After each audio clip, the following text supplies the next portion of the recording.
ঢাকার প্রাণ বুড়িগঙ্গা নদী। এই নদী ঘিরে গড়ে উঠেছে অসংখ্য মানুষের জীবিকা। কেউ নৌকা চালায়, কেউ পণ্য পরিবহন করে, আবার কেউ বা জীবন চালায় নদীর বুকে চম্বুক ছুড়ে দিয়ে। স্থানীয়ভাবে এদের বলা হয় চম্বুক মারার লোক। তারা দৈনন্দিন জীবনের ঝুঁকি নিয়ে কয়েক কেজি ওজনের চম্বুক নদীতে ফেলে টেনে আনেন লোহা, পয়সা, তালা, ঘড়ি, এমনকি তামা, পিতল বা রূপার মতো মূল্যবান ধাতু। কখনো কখনো পাওয়া যায় সোনার অলংকারও। একটি ছোট্ট লোকাল নৌকা, সেটাই তাদের কর্মক্ষেত্র। সকাল থেকে সন্ধ্যা পর্যন্ত নদীতে চম্বুক ফেলে খুঁজে ফেরেন জীবিকার খোঁজে। বৃদ্ধ মোহাম্মদ শাহাদাত হোসেন পেশায় আছেন প্রায় ৩০ বছর ধরে। প্রতিদিনের আয় মাত্র ৫০০ টাকা থেকে ৭০০ টাকা হলেও তিনি বলেন এই কাজেই আছে তার আনন্দ, আছে উত্তেজনা। কখন কি পাওয়া যাবে তা আগাম কখনোই বলা যায় না। এই চম্বুক দিয়ে নদীর তলদেশ থেকে উঠে আসা লোহালক্কর বিক্রি হয় বিভিন্ন ভাঙাড়ির দোকানে, আর তাই থেকেই আসে তাদের রোজগার। তবে শুধু জীবিকার দিক থেকেই নয়, এই কাজে রয়েছে পরিবেশগত দিকও। নদীর নিচে পড়ে থাকা আবর্জনা, ধাতব্য বর্জ্য সরিয়ে নদীকে খানিকটা হলেও পরিষ্কার রাখছেন তারা। তবু এই পেশার ঝুঁকি কম নয়। প্রয়োজন নেই কোনো সুরক্ষার পোশাক, নেই স্বাস্থ্যসেবা বা সরকারি নজরদারি। তবুও বুক ভরা আশা নিয়ে তারা রোজগারে নেমে পড়েন বুড়িগঙ্গার বুকে। এই চম্বুক দিয়ে ধাতু সংগ্রহকারীরা যেন বুড়িগঙ্গার অজানা এক অধ্যায়, যারা নিজেদের শ্রমে বাঁচিয়ে রাখেন জীবিকা, আবার পরোক্ষভাবে রক্ষা করছেন নদীকে। এখন লোহা বাজছে। লোহা বাজছে, আচ্ছা। তারপরে এটা কি? এটা লাইট।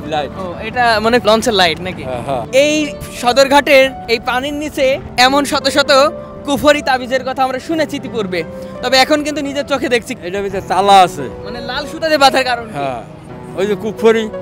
দর্শক, অবস্থাখানে একটু দেখেন কতটা আসলে এখনো সেই কুসংস্কার আমাদের বাংলাদেশে রয়েছে।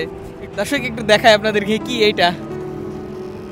দান দিয়েছে, দান কালি, এই যে কালি, আরে তালা, নতুন তালা মনে হচ্ছে। হ্যাঁ, নতুন। চাবি দেয়নি না। দুর্গন্ধ কারণ কি এটা?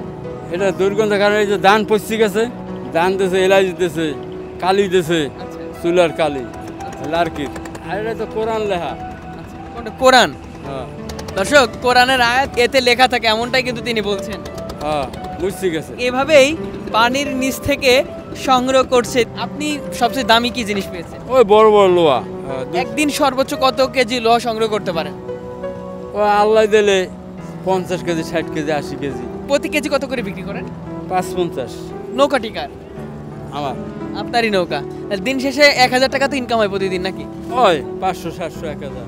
আমরা একটু দর্শকদের দেখাই যে এটা এখানে এভাবে তারা নিক্ষেপ করে। এটা নিক্ষেপ করার পরে পানির নিচ থেকে যেই লোহা আছে এবং অন্যান্য যেই যন্ত্রপাতিগুলো আছে সেগুলো কিন্তু তিনি সংগ্রহ করে এবং সংগ্রহ করে তার জীবন জীবিকা নির্বাহ করে।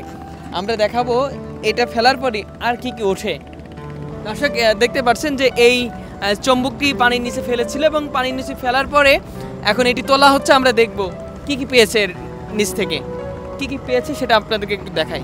এই যে দর্শক, দেখতে পাচ্ছি পানির নিচ থেকে উঠে এসেছে সেই চম্বুক।